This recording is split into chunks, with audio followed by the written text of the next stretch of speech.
तो रुद्र शिवा तनुर घोरा पाप काशीनी तयान सतवा संत मयागिरी संत भिषाक्षी अहम रुद्राय नमः। ગુજરાતનું જુનાગઢમાં ગિરનાર, જ્યાં દત્ત મહારાજના બેસણામાં અંબાજીના બેસણા છે, એવા આ ગિરનારની અંદર દર વર્ષેથી અનંત યુગોથી શિવરાત્રીની ઉજવણી થાય છે। શિવરાત્રીનો મહોત્સવ ઉજવાય છે, જ્યાં ભજન, ભોજન અને ભક્તિનો ત્રિવેણી સંગમ થાય છે અને હજારો ને લાખોની સંખ્યાની અંદર શ્રદ્ધાળુઓ આવી અને આ 5 દિવસનો મેળો, એ મેળામાં ભોજન, ભજન અને ભક્તિના ત્રિવેણી સંગમની અંદર સ્નાન કરે છે।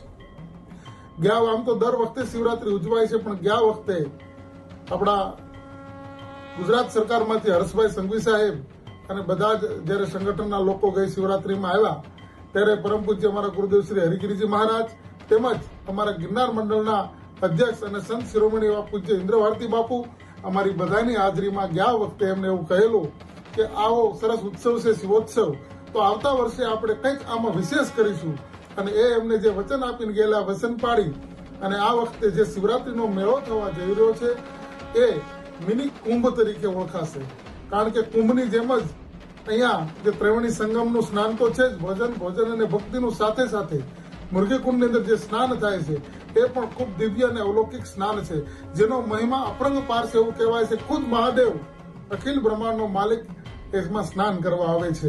તો આવો 11મી ફેબ્રુઆરીથી લઈ અને 15મી ફેબ્રુઆરી સુધી આ આપણો શિવરાત્રીનો શિવ મહોત્સવ અને શિવરાત્રીનો શિવનો ઉત્સવ એટલે શિવરાત્રી ઉજવાશે, જેમાં આપણા ગુજરાતની સરકાર પૂરેપૂરી જહેમત અને મહેનત ઉઠાવી રહી છે।